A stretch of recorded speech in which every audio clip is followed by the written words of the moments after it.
afternoon, everyone. I'm Cristiano. I'm doing my PhD at TU Delft, and today I'm going to talk about critical rainfall and catchment scales and their influence on the hydrological response, focusing in urban areas. I really like to start from this slide. I don't know how you see the colors. My colors are way better, but I think this slide gives a nice impression of the scale problem. So in hydrology and in urban hydrology, we have a lot of processes, a lot of phenomena, and they have different scale in space and in time.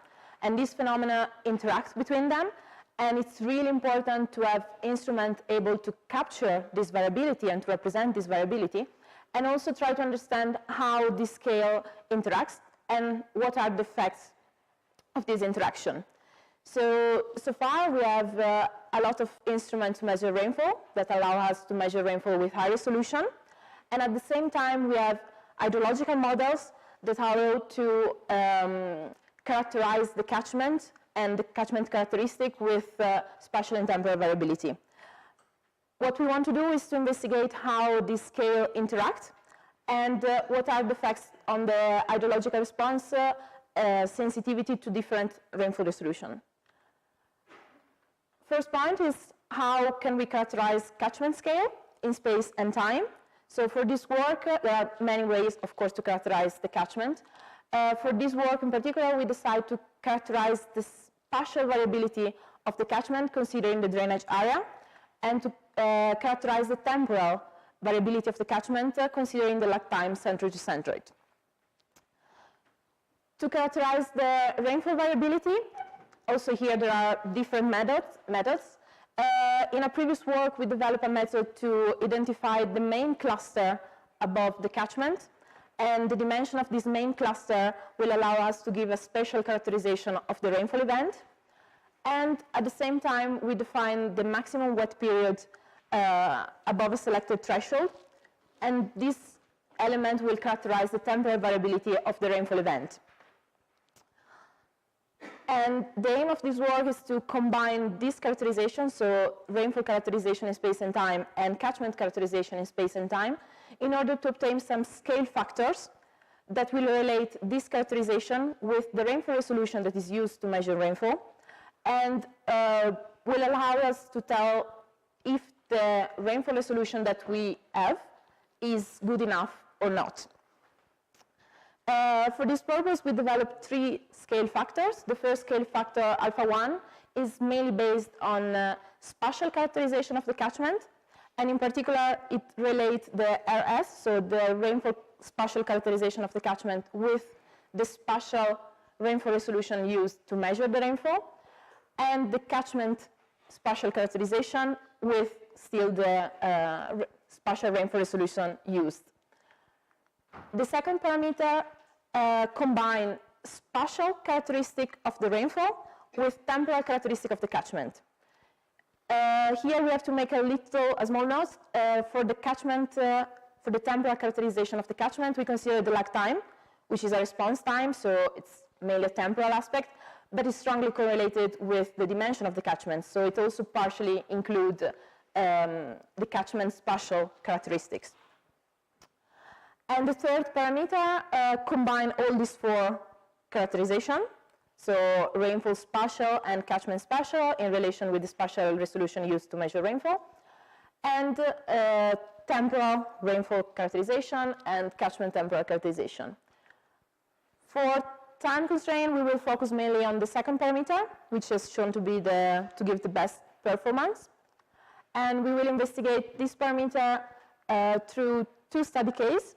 So we first started with a really small urban area, the catchment of Cranbrook, which is a 7 square kilometers area. It's really small. It's a sloped and a branch system. And for this area, there was available a high resolution semi-distributed model built up in InfoWorks, which combined the sewer network with the overland flow. And for this area, we investigated some subcatchments, some smaller subcatchment, and we considered 13 locations. Results obtained with this catchment were then compared with another catchment, a way larger catchment, still urban, but we go up to a bit more than 100 square.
In the area, and it's also possible then to compare the results with local flow measurements. Yeah, for this area we had a bit more events. We could select 28 events, so that set was a bit more complete. And then from the highest resolution, in both cases, we decide to aggregate in space and time the resolution in order to simulate possible resolution that are mainly available. So if, for example, we aggregate from the 1 minus 100 meter to the 5 minus 1 kilometer, we can compare with the national weather radar in the Netherlands. So we consider some commonly used resolution, and we aggregate up to 3 minutes, 5 minutes, and 10 minutes in time, and in space up to 500 meter, 1 kilometer, and 2 kilometers. We then try to do the same for the US study case, starting from 50 minutes, 1 kilometer, we aggregate up to 30 minutes and 1 hour, and to 3 kilometers and 6 kilometers. And so going to the results, we consider the alpha 2, so the parameter that we define, and we relate it with the coefficient of determination. So we compare, using as a reference, the higher rainfall resolution output. We compare that, and if we plot them, as we can see in the graph, we can identify some threshold of alpha, some value of alpha for which we can say if alpha is larger than a certain value, we know that we have a coefficient of determination that is quite high. So we can either decide the coefficient of determination that we want to achieve and see which alpha we need, and then from alpha derive the rainfall resolution that is required. Or if we are required, if you already have an instrument, so the rainfall resolution is fixed, we can kind of evaluate, okay, is the accuracy good enough? Do we want something more? Is it possible to have something more? That's more the question. So for the traffic study case, we identified this threshold. In particular, we focused on the coefficient of determination larger than 0.9 and larger than 0.8. We identified these two values. And of course, the first question was, is that applicable also in the other study case? And if we still stay to the synthetical study case, we can observe that these thresholds are quite nicely applicable. So, of course, they are not perfect, they are not made for this study case, but in most of the cases, they fit, they properly fit. The problem comes when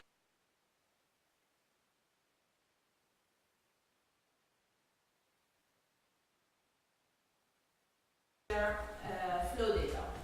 So if instead of considering as the truth for our coefficient of determination, what come out, using as input the high resolution, but we use the local data that we have, so in particular,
and the scale factor that we propose for the cramped area seems to be applicable also to larger area. Of course, it needs more investigation, more study case to probably say that, yeah, they are applicable.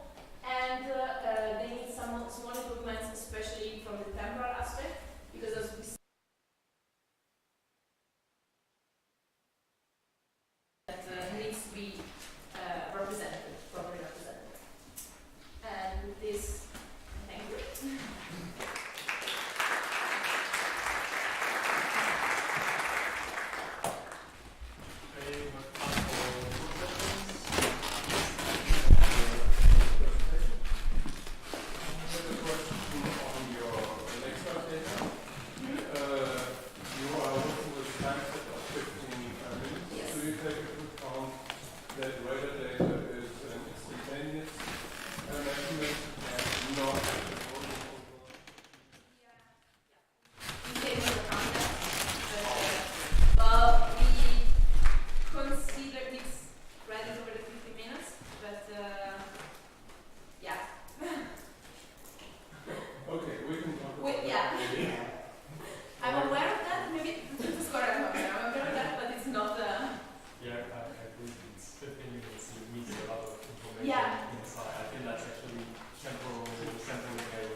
It's not a fully fair comparison because they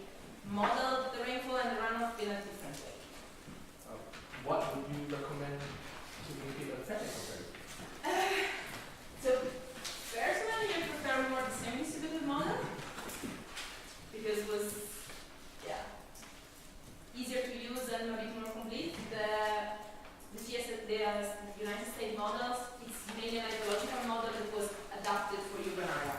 So if we mainly focus on urban areas, yes, in one we have a proper sewer network implemented, and in the other one we have an assumption that we have some channels and they might correspond to street and to pipe. So it's calibrated, it's good, it's working, but the feeling is that it's less reliable.